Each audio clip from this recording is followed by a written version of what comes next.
Hi, here I am. It's me, Dex, talking to you about my subject of therapeutic spiritual counseling. And I want to talk about the most relevant subject, or one of the most relevant things in existence that sometimes needs to be brought up, to be taken up in sessions. And that is a love relationship, an intimate relationship, having, or the fact of not having a relationship, needing, wanting, avoiding. The subject of intimacy and relationships is extremely important if we're going to really help you or help the individual become all that they could be, because it is so essential to us, being that existence itself could be said to be love and the state or condition of love in our lives. That if a client goes on through several sessions, a multitude of sessions over months or years, and they never bring up the subject of relationships, that in itself is presenting something.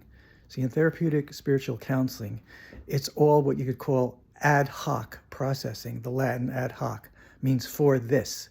It means specific to what's coming up now.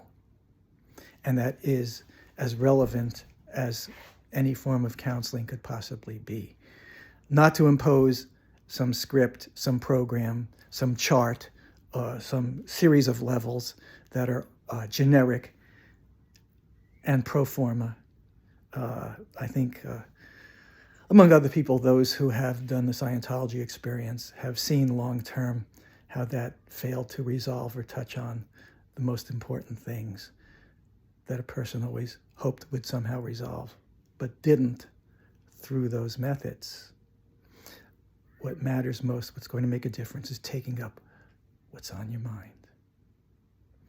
And nothing is more intimate to the individual than intimacy with another, or the lack of it. That's right.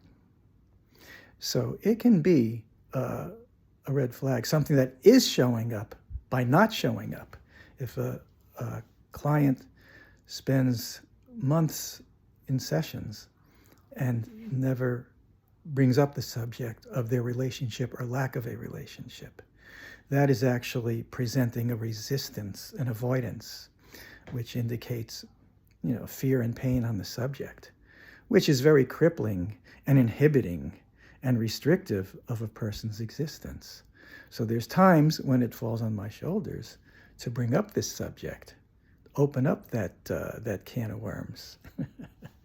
And the result becomes that a person now can have activity in that domain of relationships and resolve whatever happened in their childhood, whatever happened in previous relationships, whatever it may be that has a person staying out of that area. Or the person who says, my husband, my wife, my boyfriend, my girlfriend, doesn't mention them by name, just speaks of them generically and doesn't go into any depth on the subject.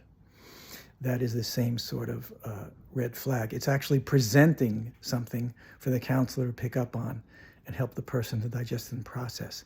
The fact that they're being dismissive or resistive of intimacy with another.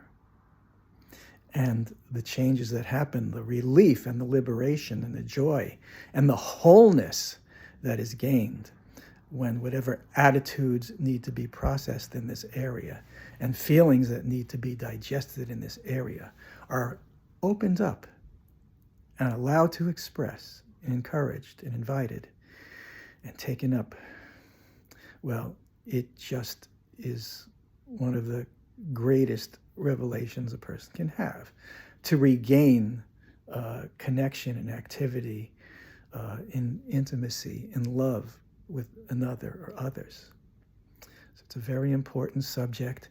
And those practices, and yes, Scientology, I'm talking about you, among other things, that stay away from or don't emphasize love and love relationships and act like that's not such an important thing, well, that means that the whole length and breadth of what you're doing is largely superficial and will not have the kind of pervasive, essential, profound change in wholeness and being that we all need and want.